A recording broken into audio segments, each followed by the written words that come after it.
Hi, it's Mara. Welcome to My Utopia. So today is week 6 post-surgical, and I'm coming to you today back from my studio, and that's my art studio. I'm a painter, so I have a studio in my house, and the reason I'm here instead of walking around like I said I might is because once again it's raining outside, so it's all overcast. It's been raining here for the last week, 2 weeks, pretty much every day. So we're down in the southeast, and just this is fall for us, and spring, sometimes winter. Anyway, it's the only room in the house that has lots of lights because I need lots of lights when I want to paint. I am coming to you from my TARDIS chair, wearing my TARDIS shirt, which you cannot see. There, you can see a little of it. All my clothes are gigantic on me now, so yeah, makes it easy to pull them up to show you that. So, last week I told you that I was waiting to have a CT, or maybe I'd had the CT. Well, I had the CT scan and it came back with nothing. But I went for my yearly physical today, and my doctor's going to run a whole bunch of blood work, pancreas, and liver enzymes and various things like that. So I'll update you when I get that blood work back, which will probably be like next week. So on week 7, I'll update you. I'm actually feeling pretty good. Other than I'm still having pain when I lay on my back, and I'm still having a little bit of pain during the day when I'm standing up and when I'm doing things. Still trying to figure out, is it muscular from the surgery? Is it just my body being mad about the surgery and still trying to recover muscles? Is it because I'm eating more fat than I had been before the surgery? Or because, I can't really eat vegetables still, so I'm just eating protein, meats, and fats. Or is it something going on with my internal organs that hopefully will show up. Anyway, it works out. I just want to know, because it's a little annoying to always be in some level of pain and not know why.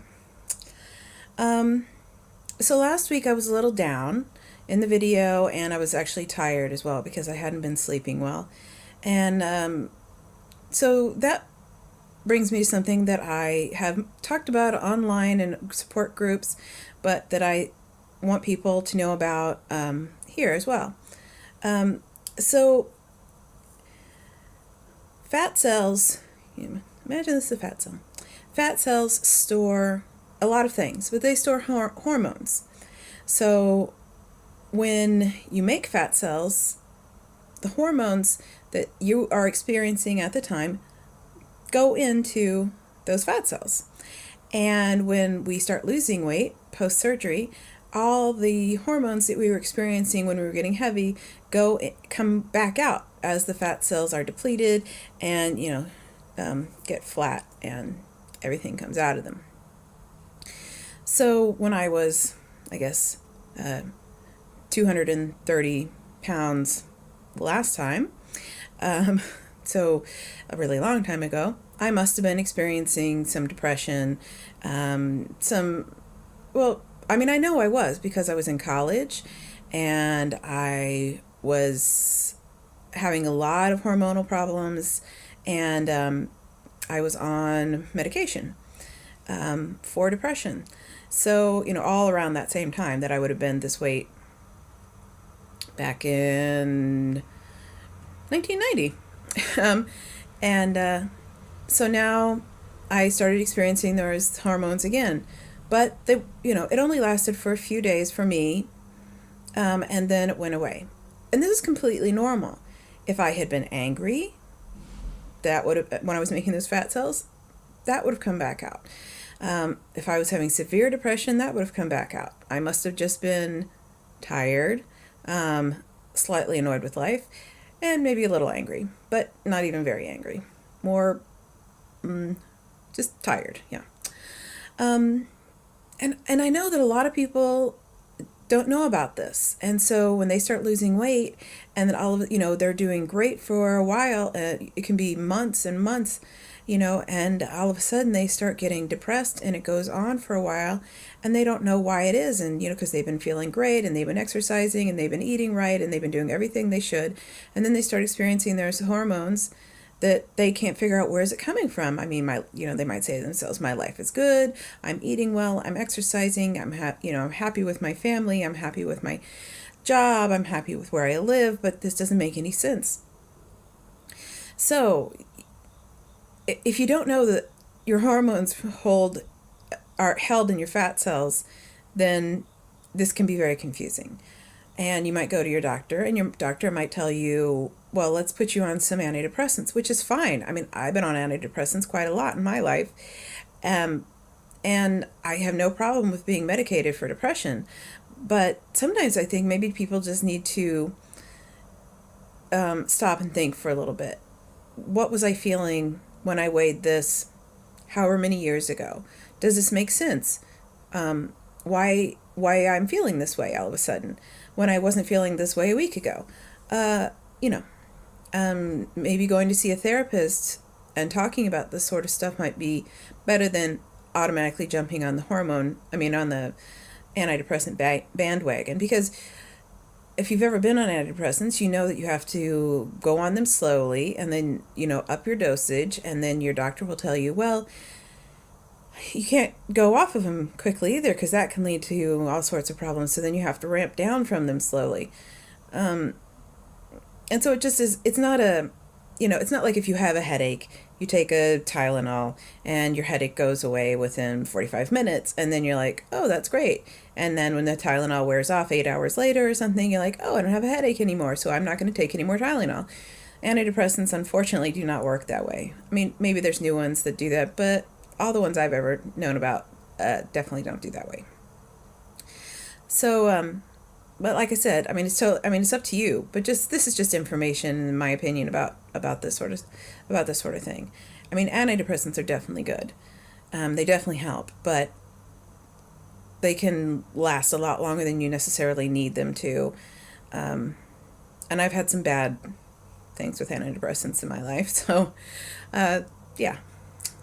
I don't know, every time you get it, I feel like every time there is an antidepressant and they're like, this is the best antidepressant in the world, even your dog can take it, and then like 2 months later, like, oh yeah, anyone who's ever had a baby, they shouldn't take this, or if you have blue eyes, you shouldn't take this. Side effects always cropping up. Yeah, that's a medical thing. Like, I'm kind of annoyed with like the medical profession and all the medicine that they push on us. Yeah, things going well. So a lot of people also talk about, well, how do I stop myself from having cravings, or how do I stop myself from eating? The best thing I think is that you come up with something to keep your hands busy. There's a lot of different things you can do. I can paint. I also knit. Maybe you play a musical instrument, or you go outside and play with your kids, or you take your dog for a walk, or you paint your fingernails. See how many coats it takes to get fingernails some funky color. You can't eat while all that nail polish is drying. Get yourself away from the food is my number one hint. And find out what your triggers are. My trigger for eating mindlessly is sitting in front of the computer and watching TV in the living room. It's very specific. So if I don't do those things, then I don't tend to eat too much. Or just eat mindlessly. And, everybody's trigger is going to be different. Maybe you're the kind of person who your trigger is driving in the car, because you always used to stop on your way home from work and pick up a hamburger or a donut or whatever your fun food is. So not like you cannot be in the car, but you can change the way you do things. Maybe you always drove by your favorite burger place, and that was when you would stop. Well, maybe you should just change your route a little bit so you don't drive by that burger place. Or maybe it was your trigger is because your kids don't finish their plate of food, and so you eat all their food as well. So just get out of that. Just the kids didn't finish their food, either put it in the fridge and wait for them to eat it another time. I don't know how that works with kids. I don't know. Or just put it in the trash, or compost or, whatever your philosophy on that is, and then move on. We have to think that we're eating not for pleasure anymore. We are eating for fuel. Our body needs fuel, and that's all that food is. Sure, it can taste good, and it should taste good because we're only having a few calories, a few hundred calories a day, up to 1,000, 1,200, whatever it is, once you get on maintenance. But it should taste good. It doesn't have to be sweet. It doesn't have to be bready. It doesn't have to be loaded with carbs or any of those things, but it can still taste good, and we can enjoy it for those few minutes that we're eating it. So I read something years ago, that said, when we eat food and we're like, oh man, this is the best food in the world. I mean, I've never had anything so good. That in our brain actually only lasts for 3 bites.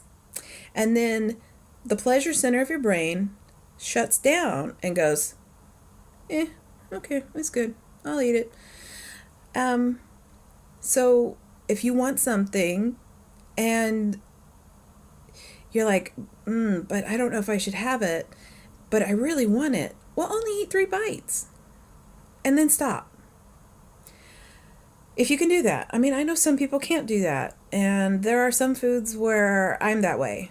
And foods that are not really especially good for me now, like watermelon. I love watermelon. I can eat a half of a watermelon, or I could.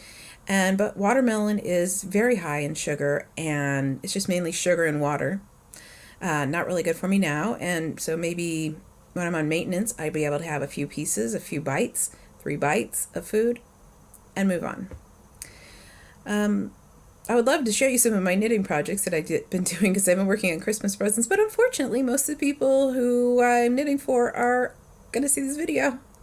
So I'll take pictures of them or something and put it up.